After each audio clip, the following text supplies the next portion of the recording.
Լուրերի թողարկումներ եթերում հարգելի հեռուստադիտողներ, մինչև գովազդը տեղեկատվություն, հիմա արդեն վերլուծություններ Արմեն Չիբուխչյանից, նա արդեն մեր տաղավարում է, բարև ձեզ։ Բարև ձեզ։ Սկսենք փաստից, որ աշխարհը, Միացյալ Նահանգների նախագահը և քաղաքակիրթ աշխարհը անհանգստացած են Իրան Միացյալ Նահանգներ հարաբերությունների արդյունքները չնշմարվող արդյունքների պատճառով նախագահ Թրամփը հույս է հայտնում, որ այնուամենայնիվ բանակցությունները կլինեն, չնայած Միջին Արևելքից եթե կանչում զորամիավորումները,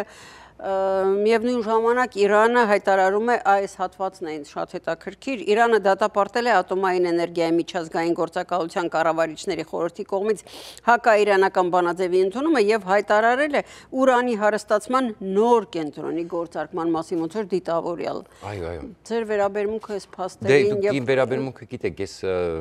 դուք մի քիչ թերահավատ որ ես ասում եմ, որ պետք է կլինի պատերազմ, դեռ չի եղել թութու։ Հա, բայց չէ, ես այսինքն ինչ որ ունեցածի վրայով եմ ես վերլուծում եւ բոլոր սիգնալները, այսինքն հլավոր հիմա, այսինքն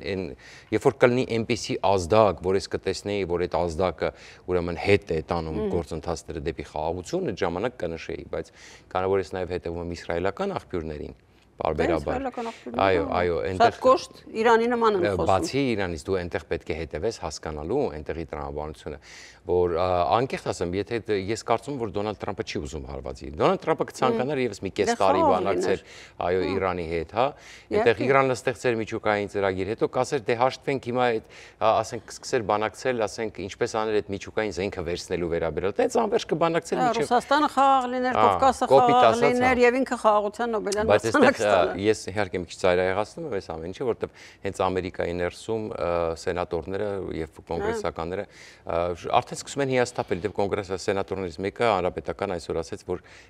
ուրեմն հիասթափած է Թրամփի մանր վրեժխնդրությամբ եւ այլն։ Ասենք որ ասում են շքերթին չենք մասնակցել։ Դե որոշ մարդկանց հրավերն էլ բան են արել, չէ՞, հենց հանրապետական կուսակցությունից Թրամփը որոշ մարդկանց հրավիրել է, հետո հետա Դե որովհետև սկսեցին բողոքել, հրաժարվել, ինքն էլ մի խոսքով ուզում ասեմ, եթե այս բայց Նեթանյահուն չի լսելու Թրամփին, ինչպես օրինակ Զելենսկին չի լսում Թրամփին, այսինքն արդեն որովհետև բոլորը հասկանում են, եթե դու քո խոսքը չես պահում, եթե դու ասում ես Իրանը չի կարող ունենալ միջուկային զենք, ես կբանակցեմ։ 1-2 շաբաթ եթե պատասխան չտիմա, Ուկրաինայի հետ կապված 2 շաբաթ առաջ խիստ հայտարարություն արեց, ես եւ երևի ասեց այդ որոշումը կարող է լավը չլինի եւ այլն, ես 2 շաբաթից կայտեմ, 2 շաբաթ անցել ինքը ձեն չի հանում։ Ասենք անգամ իր այդ հատուկ ներկայացուցիչ Կիթ Կելոգը, ուրեմն որը հնարավորինս պրոուկրաինական է, իրան հարց են տալի, գնացել են գելա Ամերիկայի քաղաքացիական պատերազմից է խոսում օրինակ նրա բերում Ուկրաինայից հարց են տալի։ Տեսեք, իր պաշտպանության նախարարը adekvat չի, ակնհայտորեն adekvat չի, երեք խոսում էր, ինքը ոչ թե պաշտպանության նախարարը, ինչ որ քաղաքականացված դեմք է։ Ասենք, եթե մենք Օստինին հիշում ենք, Օստինը միշտ աշխատում էր քաղաքական հարցերին չպատասխաներ, սա ինչ որ օրինակ պոպուլիստ բան է եւ այլն, անգամ 3 բանի ժամանակ, 3 շարժ լսումների ժամանակ Գրեհեմը ուրեմն գեներալ Քեյնին, որը Միացյալ Շտաբերի ուրեմն ղեկավարն է, գեներալ Քեյնին ասեց այս աչքովունքով այսպես դեմքի արտահայտություն ամեն ինչ խոսում էր, ասեց որ դու ճիշտ մարդն ես, ճիշտ տեղում ես պահին, էլի ուզում ասի ես սրա վրա հույս դնելը անիմաստ է, էլի դու ինչ մի բան անես, դու կանես եւ այլն, էլի։ Հիմա տեսեք, այո, ես Իրանի հետ կապված շատ չեմ ուզում այսօր, այսինքն իրադարձությունները ես վաղվա լայվում կներկայացնեմ իրականում ոնց են զարգանում եւ ինչ շանսեր կա, բայց այն որ պայթյունավտանգ է եւ այն որ այս բանն էլ հայտարարություն արել Իրանի իսլամական Իրանի Հանրապետության պահապանների կորպուսի այո հրամանատարը եւ այսօր էլ Իրանը զորավարություններ է սկսել առավոտը եւ Թրամփին այսօր քիչ առաջ կրկին հարց տվեցին Իրանի հետ կապված, էլի տարավ բերեց, մեկ լավ է, մեկ վատ է, մեկ հուսովախաղաղություն կլինի, բայց կարող է չլինի։ Մենք կպատասխանենք, բայց ուզում ենք խաղաղություն լինի, բայց կարծում եմ, որ կլինի, բայց կարծում չի լինի։ Հա, այս տրամացա մեջ։ Ու Ռուսաստանից հարց են տալիս ինձ, ես հիասթափված եմ Պուտինից, մեկ էլ մի պահ պաուզա տվեց։ Հիասթափված եմ նաև Ուկրաինայից, ինչի։ Ուկրաինան գնաց զիջումների, դու ասեցիր, որ ուրեմն 30-օրյա խաղաղություն բոլոր տեղերում, չէ, եւ այդ սահմանների գծով Ուկրաինացից շատ լավ ընդունում եմ 30-օրյա խաղաղություններ եմ ընդունում, սահմանների գծով էլ կանգնում ենք, պրոբլեմ չկա։ Այսինքն գնաց բանակցությունների, գնաց զիջումների, Պուտինը ոչ մի զիջման չի։ Իդեպ հայտարարություն է արել Զելենսկին մեր եթերում ներկայացրեցինք, Զելենսկին հայտարարել է, որ նախատեսում է հաջորդ շաբաթ Կանադայում մասնակցել մեծ յոթնյակի գագաթնաժողովին եւ հույս ունի դրա շրջանակում հանդիպել նախագահ Թրամփի հետ։ Զելենսկին ասել է, որ նախատեսում է քննարկել Ուկրաինայի շարունակական աջակցությունը, Ռուսաստանի դեմ պատժամիջոցները եւ Կիևի վերակառուցման ջանքերի համար հետագա ֆինանսավորման հարցը, չնայած նաեւ նշել է, որ եթե ոչ մի որոշում էլ չընդունվի, գոնե կհասկանամ ինչ է մտածում Թրամփը։ Դե տեսեք, այո, որովհետև վերջին շրջանում Զելենսկու հայտարարությունները բավականին կոշտացել են Միացյալ Նահանգների հետ կապված եւ ակոնայտորեն ցույց է տալիս, որ այլևս շատ մեծ հույսեր չեն կապում Միացյալ Նահանգների հետ, իրանք եվրոպացիների հետ վերակառուցում են Ուկրաինայի ռազմարտությունաբերությունը, ակնհայտորեն ծրագրեր են գնում, աշխատում են, զուգահեռաբար փորձում են Միացյալ Նահանգներին պահել, որովհետև այնտեղ որոշակի տեսակներ կան, զինատեսակներ կան, որ հատկապես հակաօդային պաշտպանության պետրիոտների հրթիռների հետ կապված, որ ուրեմն այդուամենայնիվ Ուկրաինան կարիք ունի եւ պատրաստ են գնել եվրոպացիների հետ միասին, բայց խնդրեմը նա է, որ Միացյալ Նահանգները անգամ այս պահին չի ուզում վաճառի ոչ մի բան, այս պահի դրությամբ մի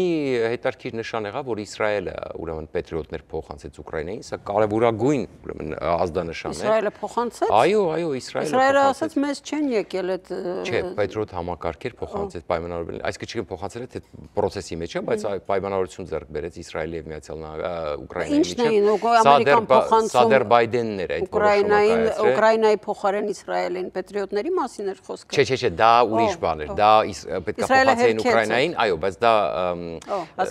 հրթիռների մաս էր, կարևոր թե հրթիռների այստեղ նյուանս կա, ես մասնագետ չեմ, այնտեղ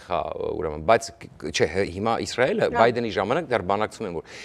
Իսրայելը ուներ պետրիոտ համակարգեր, որոնք պետք է փոխանցել Ուկրաինային, եւ հիմա ըստ էության ուրեմն Իսրայելը փոխանցում է Ուկրաինային դա որքանով այստեղ կապ ունի Թրամփը, ուրեմն դժվար է ասել, Թրամփի քաղաքականությունը հաշվի առնելով շատ կարող է ուղղակի ասма էտել ստորություն առաջ չլներ եւ բան, չեմ կարող ասել, ուղղակի բան, բայց այս իմաստով տեսեք, աշխարհը իրոք պայթյունավտանգ վիճակում է։ Իրոք պայթյունավտանգ վիճակում է, Իրանի հետ կապված Հայաստանը պետք է ամեն օր զգոն լինի, որտեվ տեսեք իսրայելական նավերը դուրս են եկել, արդեն հութիներին են հարվածում, բայց Իսրայելում կարծում եմ, որ այդ նավերը, որ դուրս, այսինքն նավերի տեղաշարժերը իսրայելական այլ իրականում Իրանի համար է։ Եվ մի բան էլ ասեմ, անկեղծ կան տեղեկություններ, որ ամերիկյան այնտեղ գտնվող զորամիավորումները կտրուկ ուրեմն շարժեր են եւ նաեւ այդ հայտարարությունը իհարկե սա ուշադիր լինենք եւ Ուկրաինայի մասով էլ ամենայն անկեղծությամբ ուրեմն ես չեմ տեսել, այսինքն խնդրեմը նրանումն է, որ մենք պետքա պատրաստ լինենք, որ այս քաոսը շարունակվելու է եւ ավելի է խորանալու աշխարհում եւ պետքա հուսանք, որ Ռուսաստանի տնտեսական վիճակը եւ Պուտինի կարողությունները ուրեմն շատ ավելի շուտ կսպառվեն, Ուկրաինայի կարողություններն էլ ուրեմն զուգահեռաբար շատ ավելի արագ կմեծանան, որպեսզի մենք ունենանք արդյունք այստեղ։ Հակառակ դեպքում այնտեղ իրավիճակը մենք խոսենք նաև մեր Ինդո-Պասիֆիկում շատ լարված է, եւ ամերիկացիները այո փորձում են այնտեղ իրենց դիրքերը ամրապնդել։ Ուրեմն հիմա գնում ենք գովազդի։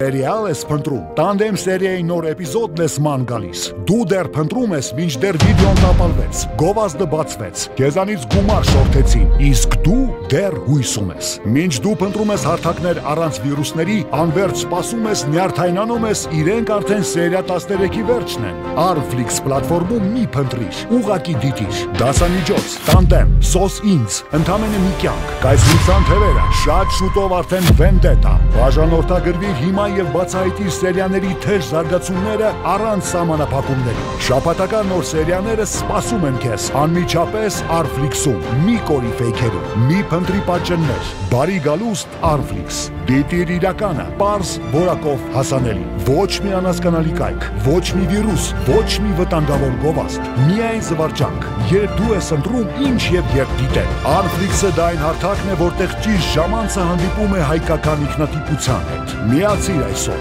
աջակցիր քո մշակույթին, ընտրիր միայն լավագույնը։ Բաժանորդագրվիր հիմա 3w.arflix.com։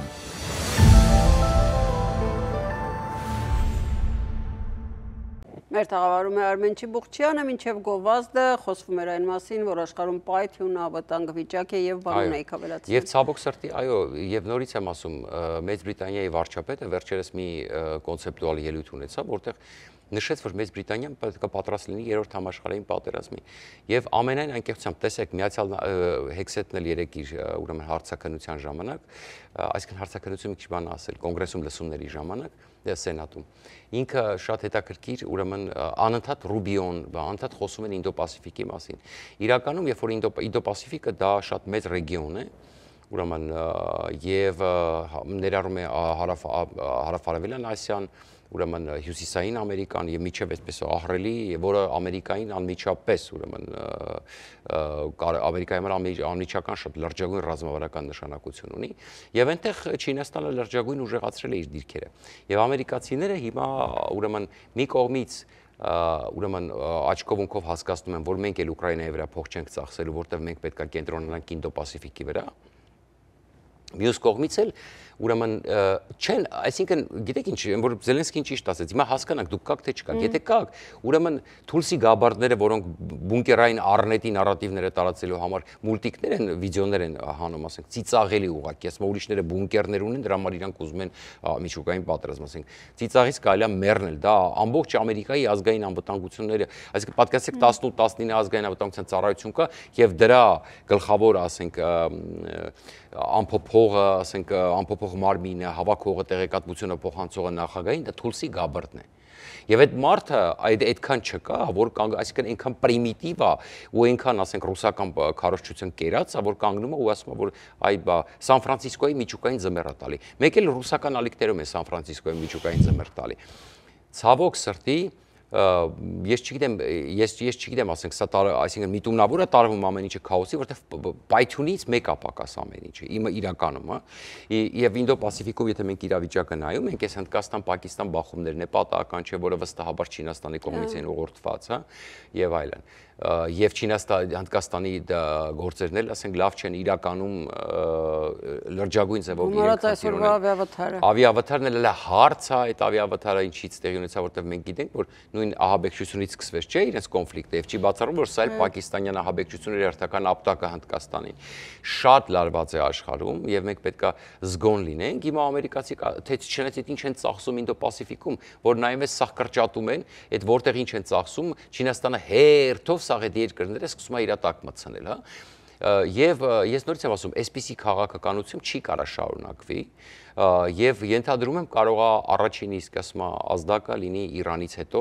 որը այսպես ամեն ինչ կարող է փոխվել ուղղակի, այդ պայթյունից հետո ամեն ինչ կարող է փոխվել եւ մենք պետք է պատրաստ լինենք այս քաոսին։ Եվ նախագահ Թրամփը փորձում է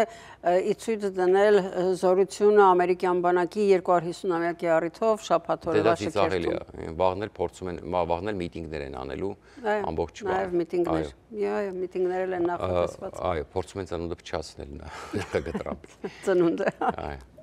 Լավ, որովհետև ծննդյան օրը պարոն Թրամփի համընկնում է 10 շաբաթօրվա հետ։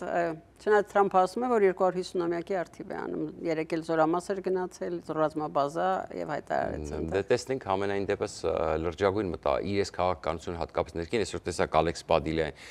Նոեմին հարց էր տալիս, ուրեմն հարցի համար բռնեցին եւ սենատորին ուղղակի ուրեմն բռնի ուժով հանեցին։ Բայց չէին ճանաչել ուղղակի։ Այդպես են ասում ամենայն դեպս։ Չգիտեմ, բայց դուք ուշադրություն դարձրեք, սա արդեն ուրիշ երանգաստանում Կալիֆոռնիայի վրա, ուրեմն հիվանդագին կենտրոնացվածություն ունի Թրամփը եւ այստեղ ակնհայտորեն ուզում է թույլաtsնել։ Բայց Կալիֆոռնիան էլ կարող է մեղմել, չէ՞, այս իրավիճակը, իրենք էլ կարծես թե ընդհակառակը դեմոկրատներն էլ սրում են իրավիճակը։ Դե գիտեք ինչ, դուք չգիտեք նպատակը ինչ է, եթե դուք սենց ուրեմն ցանկացած պայի կարող ես Ամերիկայի ցանկացած նահանգան հիմն զորք ուղարկել։ Սա արդեն, ինչպես բանը ասեց, Gavin Newsom ասեց, սա ավտորիտարիզմի եւ բռնապետության նշաններ են։ Դե ինքն էլ ասում է, իմ ժողովրդից հանգիստ չեն տալիս, այսինչ են անում գողանում ջարդում, են իրավունք ունեմ օրենսդրությամբ պաշտպանել ժողովրդին։ Այդ ամեն ինչը եղել է, բայց այդ պատրվակով, որ ինքը ուղարկել է, որ միտինգներ են եղել։ Ուրեմն Լոս Անջելես քաղաքի, ասում է, 2 փողոցի վրա է տեղի ունեցել։ Ինքը 2 փողոցի վրա տեղի ունեցող մի 60-70 հոգանոց պրոտեստների համար ուղարկել է 4000 ազգային գվարդիա, արդեն 4000 դարը եւ 700 ծովային հետևակային։ Պատկերացնեք 60-70 հոգանոց պրոտեստներ են եղել 2 բլոկի վրա։ Բայց դրանք տարածվել են նաեւ մյուս դեմոկրատ նահանգներում եւ երբ որ ասեմ ձեզ ավելի վառվեց, հենց այդ էր ասում Նյուզումը, որ այդ ամեն ինչը պայթեց, երբ որ այդ որոշումը կայացվեց եւ ֆեդերալիզացվեց ուրեմն ազգային գվարդիան։ Ես մոտ Գլենդելում բարեբախտաբար խաղաղ է հարկել։ Ու իմիջիալից հայ էդ էլ ասենք, այնպես չի, հիմա տեսեք շատերը գրում են, մտածում են, որ մեր մոտ հիմա ամենտեղ ծուխ է։ Դա էլ է հեքիաթ, այդպիսի բան չկա շատ։ Անկամ այս պահին, որ այդ ամեն ինչը իբր թե բան, այնպես չի, որ մենք դա տեսնում ենք։ Բայց դե փաստ է որ այո, այդ ծուխը մենք չենք տեսնում, բայց փաստ է որ այսի էջենտները նաև փողոցներում կանգնեցնում են մարդկանց կամ մտնում են մեծ խանութ սրահներ եւ այնտեղ ստուգումներ են անում։ Դե դա հենց այդ է, նրանք հատուկ են արել, դա հրամանով են արել, սադրանքներով են արել, ապօրինի են վերցրել միգրանտներին, այսինքն ապօրինի ձևով են սկսել ձերբակալել, դա բնականաբար իհարկե դա սադրանք է եղել, հիմա հաստատ իմանալով որ դա բերելու է բողոքների։ Լավ Մենք արդեն ձեզ ուզում ենք հրաժեշտ տալ, միայն տեղեկացնեմ, որ վաղը Արմեն Չիբուխչյանի YouTube-յան լայվն է, ասացիք ինչ կներկայացնենք։ Այո։ Կհանդիպենք ձեզ հետ արդեն մենք, ես եւ Դերենիկը վաղը ցտեսություն։ Հաջողություն։